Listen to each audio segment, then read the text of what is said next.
ahora que están saliendo tantos detalles, yo que he estado ahí en la corte en Nueva York, mmm,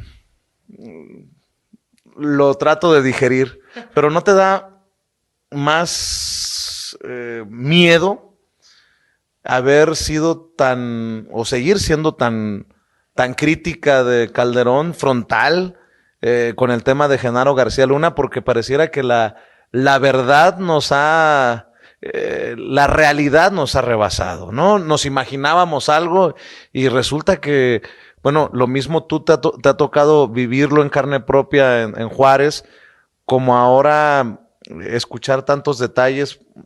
¿Cómo entiendes esto? Pues mira, nosotros en la guerra contra el narco, en cuanto se declaró formalmente instalada en aquel operativo conjunto Michoacán y luego que vino a llegar al operativo conjunto Chihuahua, curiosamente en donde hubieron operativos conjuntos es donde más se detonó la violencia, en los estados de Tamaulipas, en Tijuana, en Baja California, en Chihuahua, en Michoacán. Curiosamente es allí donde se detonó la violencia, porque ahora sabemos que pues nada más estos se dedicaban a liberarles la plaza a un cártel de la droga para pues que pudieran llevar a cabo de manera libre el trasiego precisamente de los narcóticos. En ese momento nosotros sabíamos que algo estaba pasando y que no estaba bien. Lo decía yo en mi intervención ahora que me tocó posicionar la reforma constitucional en materia de Guardia Nacional en la tribuna.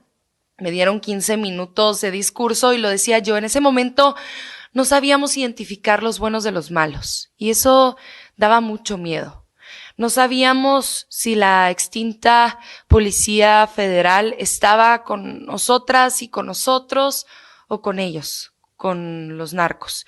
Sabíamos que en el momento en el que nosotras y nosotros salíamos de casa estábamos expuestos a lo peor. O cuando nuestros padres salían, sabíamos que era muy probable que no regresaran con vida o saber de su paradero porque habrían sido privados de la libertad y entonces tendríamos que proceder al rescate con un soborno, ¿no? Con el depósito de un dinero que ni teníamos. Y entonces ahora darnos cuenta de que efectivamente esa intuición primaria, original, que teníamos nosotras y nosotros, porque no éramos tontos, pues éramos pueblo y la voz y el sentido común nos decían muchas cosas. Ahora darnos cuenta que efectivamente no había buenos y malos, no había línea divisoria, no había frontera, eran los mismos.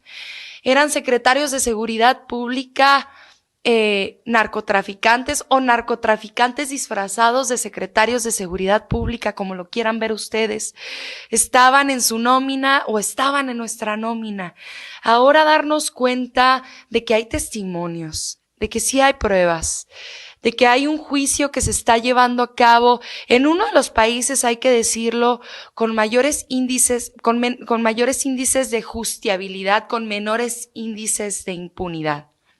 Y por eso tenemos alguna garantía de que algo sucederá, porque en Estados Unidos pues hay cierta tradición de ciertos protocolos en las investigaciones que luego derivan en castigos ejemplares, no así cuando son políticos y esperamos que no se politice para que se utilice como testigo protegido y de secretos que ha tenido Genaro García Luna acceso en espacios de toma de decisiones como integrante del gabinete de gobierno federal.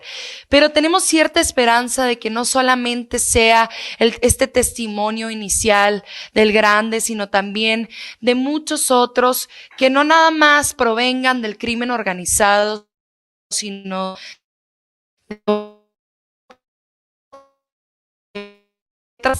se ahoguen en el juicio. Considero yo que pueden ser testimonios que se rindan en redes sociales, que se rindan a través de cartas. Es el momento ya. Si alguna persona que estuvo allí, en ese espacio, en gobierno federal, en la Secretaría de Seguridad Pública, en la Policía Federal, que se quiera reivindicar, que salga a la luz, que rinda testimonio y que así le solicite unas disculpas al pueblo de México y entonces podernos dar cuenta con mayores herramientas de que efectivamente nuestra intuición era correcta.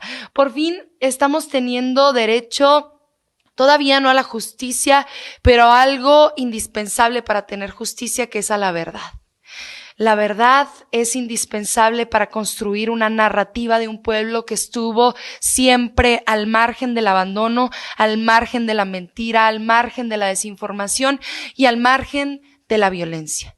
Y si perdimos algún ser querido, como fue mi caso, como fue el caso de mucha gente a la que conocemos aquí en la frontera, pues qué mejor que salga todo esto a la luz para sentir por lo menos que ya contamos con la parte de la historia que nos hacía falta, la parte de la historia que los involucra a ellos y no solo la que nos involucraba a nosotros como víctimas.